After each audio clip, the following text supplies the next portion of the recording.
High, hello তুমি এখানে কেন আসছো? মানে উর্মি আসেনি? রাফসান, সরি রাফসান ভাইয়া, পূর্বে আসেনি, আমি একাই আসছি। কেন, কোনো কাজ আছে এখানে? একটা কথা বলার ছিল, বলো। আপনার সাথে পিক তোলার কোনো সুযোগ পাইনি, সেজন্য আপনার এখানে এসেছি। আচ্ছা, আপনার অসুবিধা হলে আমি চলে যেতে। না না, কোনো সমস্যা নাই। মানে তুমি তো উর্মি ফ্রেন্ড, তাই না? ওকে, আসো। উর্মি চলে আসবে যে কোনো সময়, আসলে খুশি হবে তোমাকে দেখলে, সমস্যা নেই। আরে কি করছিস তুমি? এই তোর কি মাথা ঠিক আছে? হ্যাঁ, চল। করবি ওই,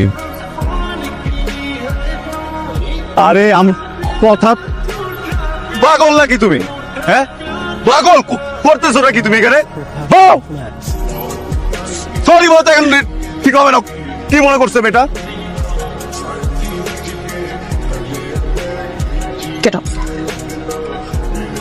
কবে থেকে চলতেছে এসব? কি কবে থেকে চলতেছে?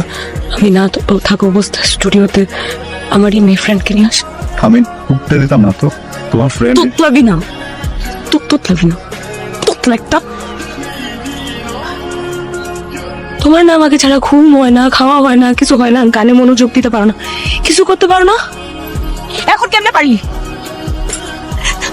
রাফসান কেমনে? করবি? কি উড়বি, কি উড়বি, কি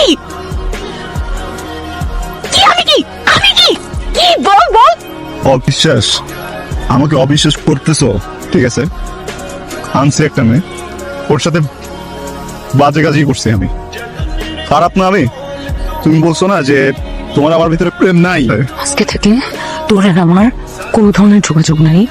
তোর সাথে আমার কিছু নাই, তোর সাথে আমার মিউজিক নাই, তোর সাথে আমার কিছু নাই, তোর সাথে আমার কিছু নাই, বুঝছিস? তোর সাথে কিছু নাই।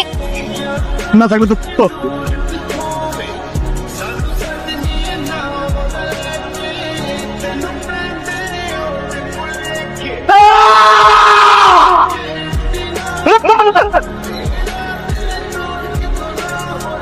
এই রফসান, কিরে? কার এনগেজমেন্ট? দোস্ত, তুই জানোস না আজকে ওর এনগেজমেন্ট?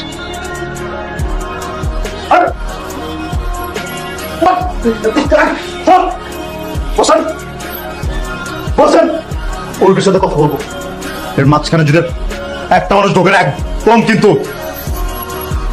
তাও শুরু কি হবে তো?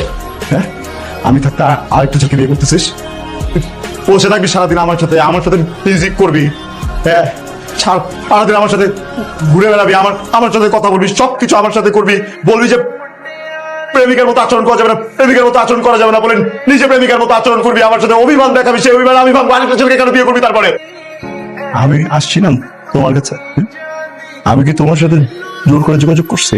তুমি আসছো, যে মানুষটা কোনোদিন কোনো মানুষের সাথে কথা বলে নাই, কারোর সাথে যোগাযোগ করে নাই, ওই মানুষটার সাথে জোর করে যোগাযোগ করছো। একটা মানুষ আর একটা জীবন একা একা থাকছে, একটা মানুষ সারা জীবনে কোনদিন বন্ধু বানায় নাই, সে কখনো জানে না যে কিভাবে বন্ডিং বানাইতে হয়। সেই মানুষটার কাছে যখন আসছো, ওই মানুষটাকে যখন অভ্যস্ত করছো, নিজের সাথে সারাদিন কথা বলছো, কেয়ার করছো, ওই মানুষটা তো প্রেমে পড়ে গেছে। মুখ দিয়ে বলছি কখনো? তোমাকে তো বলে নাই যে অনেক ভালোবাসে, বুঝছে? যে বুঝে গেছো, নিজে বুঝে আবার পেটও করছো যেন প্রেমের কথা না বলে সামনাসামনি। ওই দিন আমার স্টুডিওতে মেয়েটা, ওকে ঢুকতে দিতাম না, তোমার ফ্রেন্ড, এই জন্য ঢুকতে দিছি। আমি তো জানতাম তুমি আসবা। আমার যদি উল্টাপাল্টা কোনো কিছু করার ইচ্ছা থাকতো, আমি কি ওকে তখন আসতে বলতাম? মিসবিহেভ করছো, কিচ্ছু বলি নাই। বাকি তোমার মতো তুমি আমাকে তোতলা বলছো, আমি তাও কিছু বলি নাই, কারণ